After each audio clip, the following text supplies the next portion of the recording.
Bismillahirrahmanirrahim. Assalamualaikum warahmatullahi wabarakatuh. Apa kabar anak-anak semua? Alhamdulillah, luar biasa. Allahu Akbar. Semoga teman-teman semua tetap sehat ya, dimanapun antum berada pada saat ini, baik di rumah ataupun yang lagi di jalan atau yang ikut umi abinya kerja. Semoga antum semua tetap sehat. Dan Ustadz ingatkan dimanapun antum berada untuk selalu menaati protokol kesehatan, yaitu memakai masker dan mencuci tangan ketika antum berada di luar rumah, agar antum terhindar dari virus corona yang saat ini mewabah, dan itu untuk keluarga kita dan diri kita juga. Itu diingat ya teman-teman ya. Oke, baik teman-teman, kembali lagi bersama Ustadz Adit dalam pelajaran PJOK pada hari ini. Nah, kita sudah masuk di semester 2 nih teman-teman.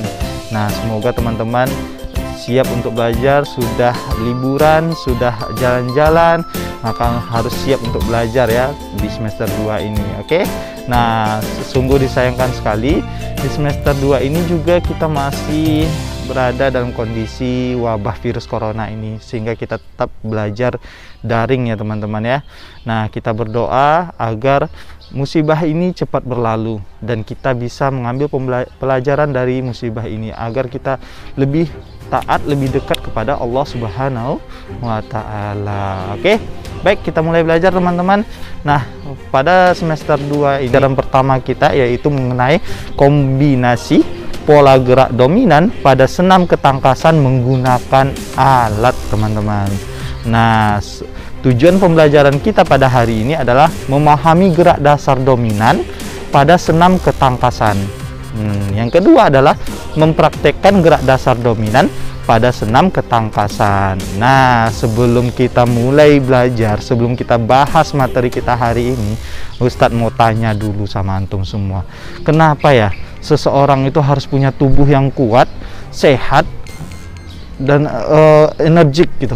Kenapa kira-kira teman-teman? Ada yang tahu kenapa seseorang itu harus punya tubuh yang sehat, kuat? Ada yang tahu kenapa? Iya, angkat tangannya. Oke, Ustadz tidak bisa lihat siapa yang bisa menjawab ya teman-teman ya.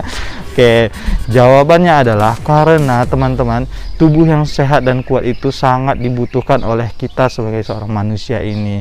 Nah, kita bisa bebas beraktivitas, kita bisa kemana saja itu dengan tubuh yang sehat dan kuat ya teman-teman ya. Kalau kita sakit, pergerakan kita akan terbatas. Dan Nabi Muhammad SAW dalam hadis yang diriwayatkan oleh Imam Bukhari mengatakan bahwa mukmin yang kuat lebih baik dan lebih disukai Allah Subhanahu wa Ta'ala daripada mukmin yang lemah teman-teman. Jadi teman-teman semua mau disukai oleh Allah atau tidak? Mau kan? Oleh karena itu yuk semuanya bersemangat untuk menjaga kesehatan tubuhnya, bersemangat untuk melatih kekuatannya. Jangan bermalas-malasan terutama ketika masa pandemi ini. Luangkan waktu antum untuk berolahraga di rumah. Oke. Baik teman-teman, kita masuk ke materi kita, yaitu tentang gerak dominan pada senam ketangkasan teman-teman. Nah, gerak dominan itu apa sih artinya? Dominan itu gerak yang sering dilakukan, yang lebih banyak dilakukan daripada gerakan yang lain. Nah, apa saja gerak dominan pada senam ketangkasan ini? Yuk kita bahas. Tapi sebelum itu, apa sih senam ketangkasan itu teman-teman?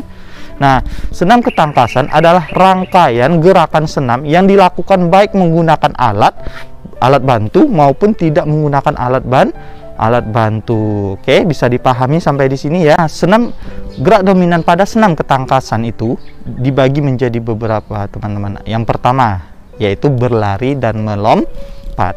Nah, melompat merupakan salah satu gerak dominan dalam senam ketangkasan.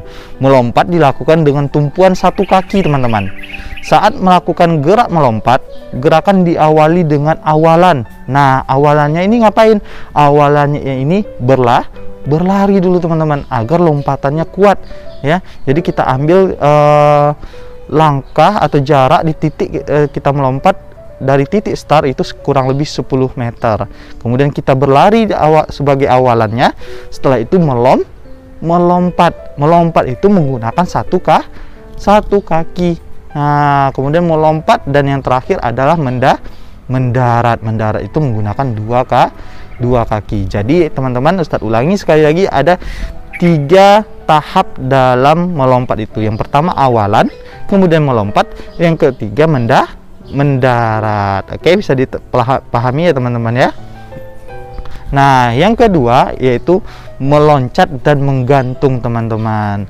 Nah, pertama kita loncat dulu teman-teman, loncat ke tempat kita menggantung ya. Menggantung dilakukan dengan menempatkan bahu di bawah alat. Nah, bahu di bawah alat.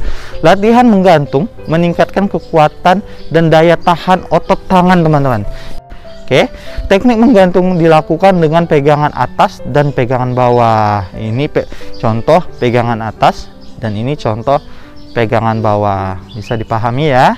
Nah, bisa dilihat gambarnya, ada pegangan atas dan pegangan bawah. Antum bisa lihat bedanya ya, bagaimana beda pegangan atas itu dan beda pegangan bawah. Oke, tahu kan bedanya loncat dan lompat? Nah, kalau lompat tadi menggunakan satu kaki, kalau loncat menggunakan dua kaki sebagai awalannya. Oke, bisa dipahami ya teman-teman ya. Nah, yang ketiga itu meloncat dan mengayun. Mengayun merupakan salah satu gerakan senam ketangkasan. Gerakan ini dapat melatih kekuatan dan kelenturan ototmu. Jadi diayun teman-teman. Nah, ketika antum mengayun itu dapat melatih kekuatan dan kelenturan otot teman-teman. Nah, ayunan dari gantungan meliputi ayunan panjang, ayunan meluncur, ayunan dengan posisi tubuh terbalik, dan ayunan melecut. Itu jenis-jenis ayunan ya teman ya. Yang pertama Ustadz ulangi, ayunan panjang, ayunan meluncur, ayunan dengan posisi terbalik, dan ayunan melecut. Yang kedua, ayunan dari tumpuan meliputi ayunan pada palang tunggal, misalnya ayunan tumpu depan dan ayunan pada palang sejajar. Nah, itu meloncat dan mengayun. Yang keempat, berjalan meniti teman-teman. Nah, berjalan meniti merupakan teknik berjalan di atas bangku atau balok keseimbangan. Awalnya berdiri tegak di atas balok keseimbangan, rentangkan kedua tangan ke samping, berjalan ke depan dengan kaki jinjit. Sesampai di ujung balok keseimbangan, berjalanlah ke belakang dengan kaki jinjit, kembali ke posisi semula ya. Yang kelima yaitu menekuk dan mendarat. Nah, istilah mendarat merujuk pada tindakan bertumpu di atas matras atau tanah setelah melayang. Gerakan mendarat dilakukan dengan kaki. Kesalahan mendarat dapat menyebabkan cedera teman-teman. Jadi waktu mendarat itu harus hati-hati ya. Ya, bagaimana cara melakukannya? Yang pertama, tekuk lutut hingga membentuk sudut kurang dari 90 derajat. Yang kedua, gerakan mendarat dilakukan seperti orang hendak duduk di kursi. Yang ketiga, bagian kaki yang pertama kali mendarat ialah ujung telapak kaki. Nah, ujung telapak kakinya itu ya yang pertama kali mendarat, diikuti oleh tumit dan persendian kaki serta lutut dan punggung dibungkukkan. Usahakan tumit tidak terangkat dari lantai saat mendarat. Nah, itu ya teman-teman ya, cara mendarat yang benar. Nah, itu dia 5 gerak dominan dalam senam ketangkasan. Nah, pada pertemuan berikutnya kita akan membahas tentang jenis-jenis senam ketangkasan tadi. Nah, semua gerakan dominan itu nanti masuk ke dalam senam ketangkasan itu teman-teman. Oke, bisa dipahami sampai di sini ya. Saya tutup. Assalamualaikum warahmatullahi wabarakatuh.